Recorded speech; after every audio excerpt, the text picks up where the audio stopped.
വളരെ ശക്തമായ പ്രചാരണ പരിപാടികൾ ഇവിടെ നടക്കുകയാണ്. എല്ലായിടത്തും ഐക്യ ജനാധിപത്യ മുന്നണിയുടെ വലിയ മുന്നേറ്റം നമുക്ക് കാണുവാൻ സാധിക്കുന്നുണ്ട്. ഒന്നാമത് ഐക്യ ജനാധിപത്യ മുന്നണി അവതരിപ്പിച്ചിട്ടുള്ള സ്ഥാനാർത്ഥി അദ്ദേഹം വളരെ സുപരിചിതനാണ്. നിലമ്പൂരെ സംബന്ധിച്ചിടത്തോളം നിലമ്പൂരിന്റെ നേരത്തെ പഞ്ചായത്ത് പ്രസിഡന്റായിരുന്നു, അതേപോലെ പ്രഥമ മുനിസിപ്പൽ ചെയർമാനായിരുന്നു. ആ കാലത്തൊക്കെ തന്നെ ആര്യയുടെ ഷൗക്കത്ത് കൊണ്ടുവന്നിട്ടുള്ള ഒരുപാട് പദ്ധതികളുണ്ട്, ക്ഷേമ പദ്ധതികളുണ്ട്, വിദ്യാഭ്യാസ പദ്ധതികളുണ്ട്, വിദ്യാർത്ഥികൾക്ക് പ്രത്യേകമായിട്ടുള്ള ഡെവലപ്മെന്റ് പദ്ധതികൾ, അതുപോലെ തന്നെ ബാലക്ഷേമ പദ്ധതികൾ തുടങ്ങിയിട്ടുള്ള ഒരുപാട് യൂണിസെഫിന്റെ പോലും അംഗീകാരം നേടിയിട്ടുള്ള ഒരുപാട് പദ്ധതികൾ അദ്ദേഹത്തിന് അവതരിപ്പിക്കുവാൻ സാധിച്ചിട്ടുണ്ട്. അപ്പൊ അതൊക്കെ തന്നെ നല്ല ഭരണാധികാരി എന്നുള്ള നിലക്ക് അദ്ദേഹത്തിന് തെളിയിക്കുവാൻ സാധിച്ചിട്ടുണ്ട്.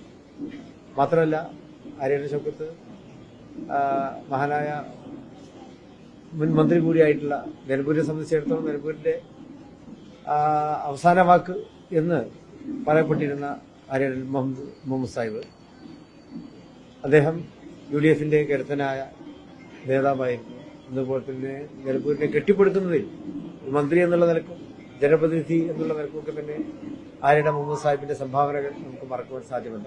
അപ്പോൾ അദ്ദേഹത്തിന്റെ പുത്രൻ എന്നുള്ള ആ ഒരു പ്രത്യേകത കൂടി ഷൗക്കത്തിനെ സംബന്ധിച്ചിടത്തോളം ഉണ്ട്. അപ്പൊ അവർക്ക് തന്നെ വളരെ വലിയ അനുകൂല ഘടകമാണ്. ഈ തെരഞ്ഞെടുപ്പിൽ രണ്ട് മുന്നണികൾ തമ്മിലുള്ള മത്സരമാണല്ലോ. ഐക്യ ജനാധിപത്യ മുന്നണിയും ഇടതുപക്ഷ മുന്നണിയും തമ്മിലുള്ള മത്സരമാണ്. ജനങ്ങൾ പൊറുതിമുട്ടിയ ഒരു സാഹചര്യമാണ് ഇപ്പോഴുള്ളത്. കേരളത്തിന്റെ ഭരണത്തെ സംബന്ധിച്ചിടത്തോളം ഇടതുപക്ഷത്തിന്റെ ഭരണം ആ ഭരണത്തിൽ പൊറുതിമുട്ടിയ ഒരു അവസ്ഥയാണ്.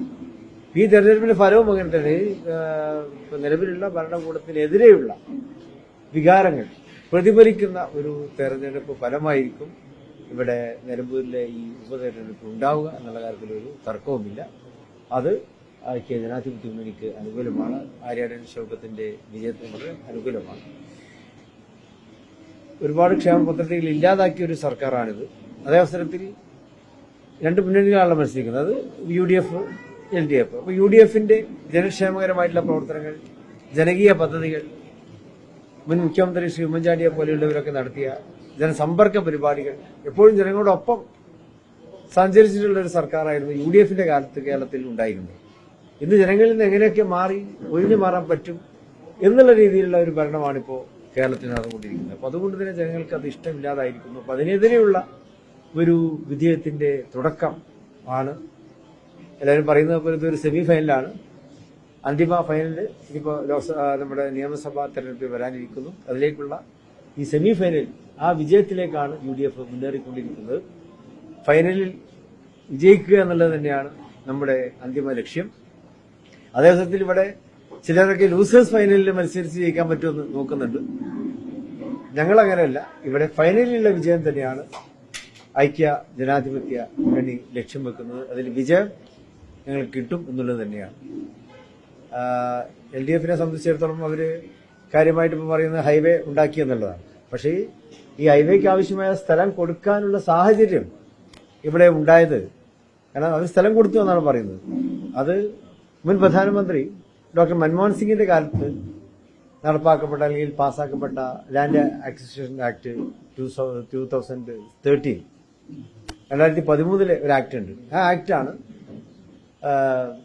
വികസന പ്രവർത്തനങ്ങൾക്ക് സ്ഥലം ഏറ്റെടുക്കുന്നതിൽ വൻ തുക കൊടുക്കാം എന്നൊരു നിയമമാക്കി മാറ്റിയത്.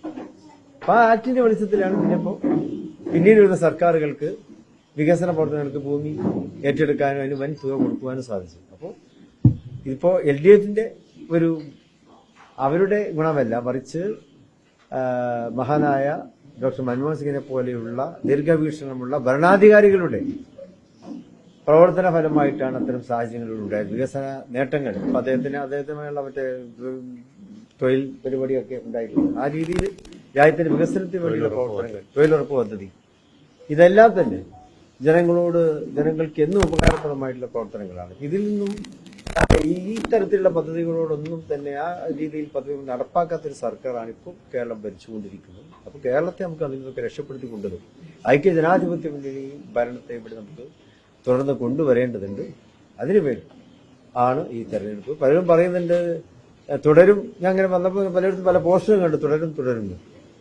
ചില സിനിമാ പോസ്റ്ററുണ്ട്, അതേപോലെ തന്നെ LDFന്റെ പോസ്റ്റർ കണ്ടു. ചില ക്ലബ്ബുകളുടെ പോസ്റ്റർ ഒരാളെ ഫോട്ടോ വെച്ചിട്ട് തുടരുന്നത് കണ്ടു. ഇവിടെ ഒരു കാര്യം ഉറപ്പാണ്, തൃക്കാക്കരയിൽ ഐക്യജനാധിപത്യത്തിന് വേണ്ടി വമ്പിച്ച വിജയം കൈവരിച്ചു.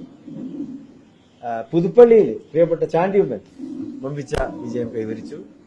പാലക്കാട് നമ്മുടെ പ്രിയപ്പെട്ട രാഹുൽ മാങ്കൂട്ടത്തിൽ വലിയ വിജയം കൈവരിച്ചു. ആ വിജയങ്ങളുടെ തുടരും. ആ വിജയങ്ങളൊക്കെ നിലമ്പൂരിൽ തുടരാൻ പോവുകയാണ് എന്നാണ് ഞങ്ങൾക്ക് പറയാനുള്ളത്. പുതിയ ട്രെൻഡ് അനുസരിച്ച് നിലമ്പൂരിലെ തുടരും എന്ന് പറയുന്നത് ഇതാണ്.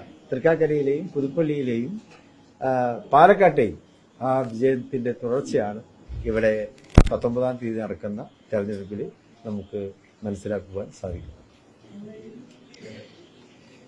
അല്ല, അത്ര നിങ്ങൾ ചോദിച്ചു.